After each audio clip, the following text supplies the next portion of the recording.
Welcome back po muli sa aking channel. Kung first time po ninyong manood, don't forget to click like and subscribe. Ang Kapaskuhan ay may magandang inihahatid na mensahe, ngunit ang kay Kaloy, ibinalik ng mga netizens sa kanya at tila baga naroon pa ang pait at hapdi ng pagka-epekto sa emosyon ng marami. Ito ay panahon ng pag-ibig at pag-asa magmahalan bawat araw habang tayo'y nabubuhay.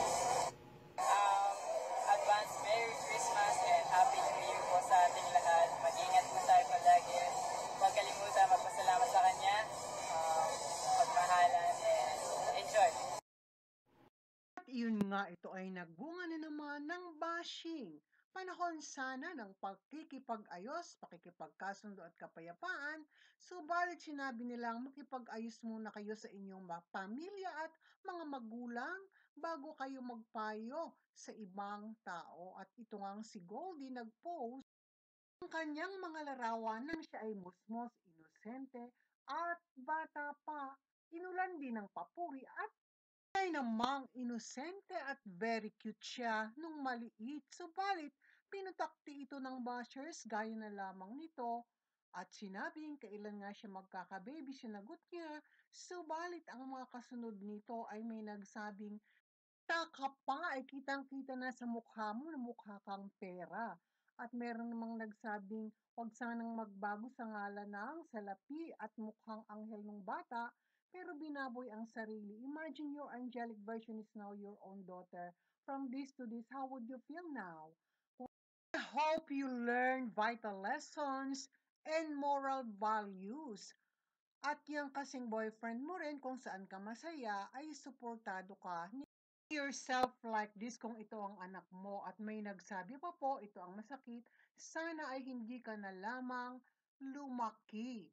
Napakaganda niya nung siya ay maliit at talagang angelic at very young version. Subalit kung bakit nga naging very proud siya sa Western culture as a girl now, siya lamang ang nakakaalam.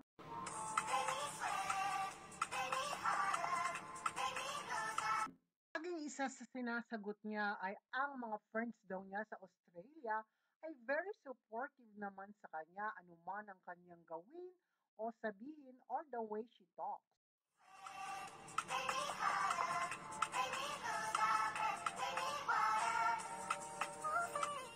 At tayo man kung siya sa kanyang sarili o siya ang may katawan ay gustong-gusto niya ang kanyang mga ginagawa on my own point of view ay okay lang yon sa kanya. Tumuwad man siya, lumiyad, ngayong Kapaskuhan o forever man niyang gustong maghubad at anuman ang nais siyang maganap sa kanyang buhay, she is responsible and accountable for all she wants to do. At kahit magpalit pa ng taon, for as long as siya ang nakakaalam. At sinasabi ng iba, itayo ang bandera, ang gintong medalya ni Kaloy at iwasan sana ang ganito. But then, only we can say and say our peace of mind or peace of thoughts kung hindi nga siya nalulungkot at natutuwa siya na ganito ang kanyang ginagawa. Who we are to tell that? Pero sabi nga ng marami, ay tayo mga Pilipino, ang kultura natin at ang moral values ay naririyan. Maski daw sa Viva Max, tatanggihan ka. Yun nga po ay inadapt pa ng iba yung awit na lumiyad, tumuwad ka sa habang panahon at yun nga po ay hindi na mabawi sa kanya.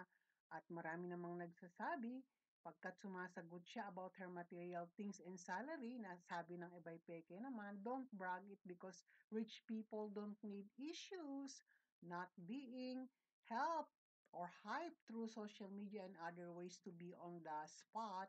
Accept it or not, you're making chaos and loud noise for your name's sake and for fame and money, but not for your manners. Peace, ang sabi naman ng isa.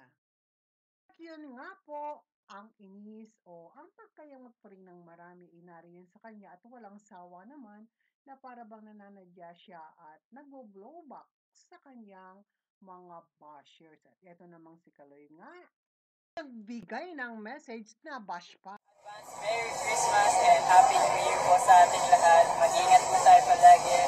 Huwag kalimutan magpasalamat sa Kanya, magmahalan, and enjoy. Um, Advance Merry Christmas and Happy New Year po sa ating lahat. Mag-ingat po tayo palagi.